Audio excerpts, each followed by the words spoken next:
But Elior ran away. The moon burned orange, swollen, bruised, and strange, as though the sky itself had secrets it was about to spill.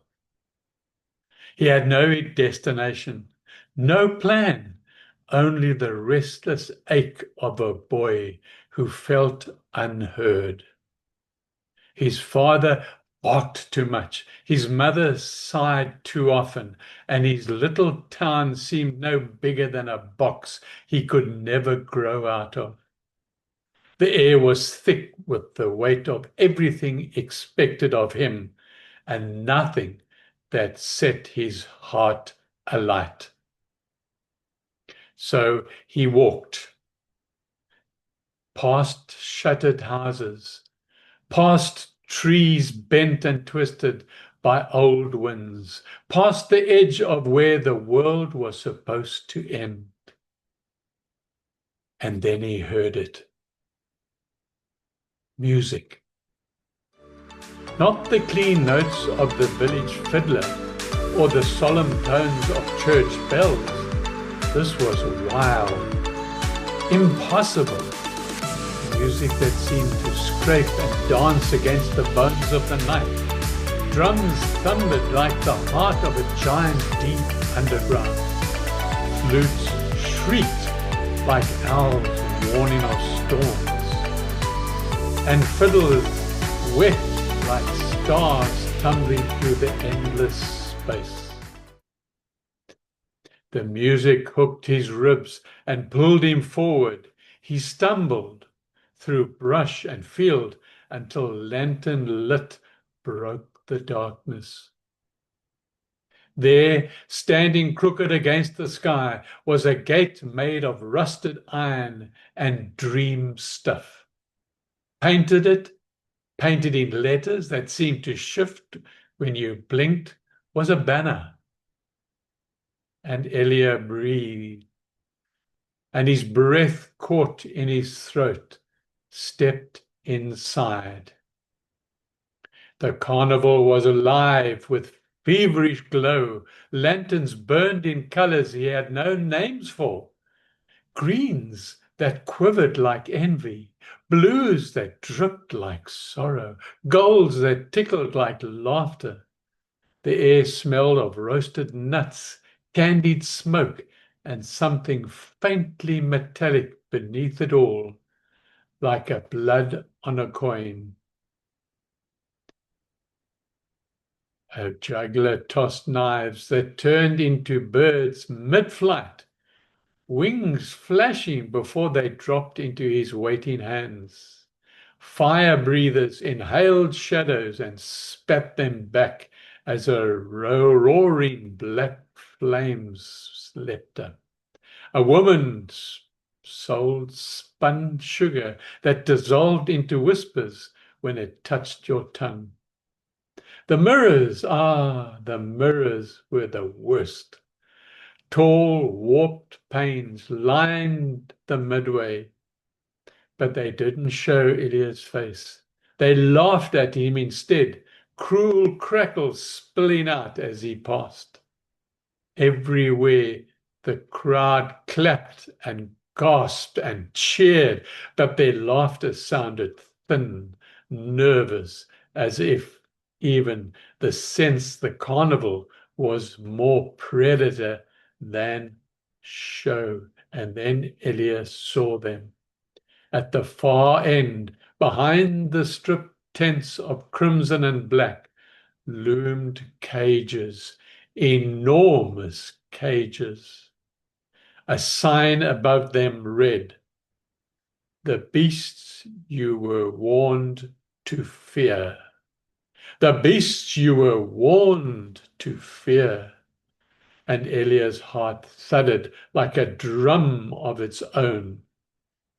Inside the beast tents, the air was thick, heavy, and musk with image. The cages rattled, groaned, and whispered. The lion prowled its cage, mane not of hair but feathers. shimmering gold with every movement. Its eyes were twin suns dimmed by sorrow. A serpent lay coiled, scales glistening black and silver, its mouth humming lullabies in a dozen languages. And in the shadows, a bear lifted its head, constellations glowing faintly in its fur, galaxies shifting whenever it breathed. Ella's breath caught. They were terrifying. They were magnificent. They were wronged. Quite the collection, don't you think? The voice slithered like oil. The ringmaster stepped from the shadows. His smile was too wide, too sharp. His coat shimmered in the lamplight, stitched from velvet as dark as midnight. His top hat tilted low, though eyes glinted red beneath its brim. "Ah, runaway," the ringmaster purred, circling Eleanor like a hawk. "You may stay here, and wonder will never leave you. Or you may return to your little dull little life and never again know marvel." Elior should have run. His legs trembled with the thought of it. But then the lion's eyes met his, deep, golden, pleading. Yes, the lion's eyes were pleading, and he stayed. That night, when the ringmaster vanished into smoke, the lion leaned close to the bars. "We are not monsters," it whispered. Its voice was like stone crackling. "We are guardians. We are bound, lied about, broken. We are guardians." Elia's heart hammered. "Guardians of what?" he said. "Of dreams, of hope, of truth. But here we are cages wearing skins." The lion's paw pressed against the iron. "You can free us. You can free us." The next evening, the carnival unveiled a new attraction. The crowd pressed close, wide-eyed, as the ringmaster boomed his introduction. From the shadows came a horse, slender, trembling, but with wings made of shattered glass. Every step it took left trails of color. Rainbows fractured across the sawdust floor. The sign above its cage read, "The Nightmare's Mount, Stealer of Dreams." "Behold," the ringmaster cried, "this beast roamed the skies, stealing hope from children, breaking their futures. Tonight, see it chained in iron." The crowd booed and hissed and spat. But Elior saw nothing different. Beneath the cracked wings, the horse's eyes glistened with grief. Later, when the carnival quietened, Elior slipped close to the cage. The horse spoke in a voice like wind through broken windows. It said, "I never stole dreams. I carried them. I bore the weight of 1,000 wishes. But when children stopped believing, my wings broke. Now I am shards of what I was." Elior's throat ached. "You're not nothing," he said. "Prove it," the horse whispered. "Touch the wings." He hesitated. The glass edges looked sharp enough to cut through to bone. But he reached. Pain slashed his palm.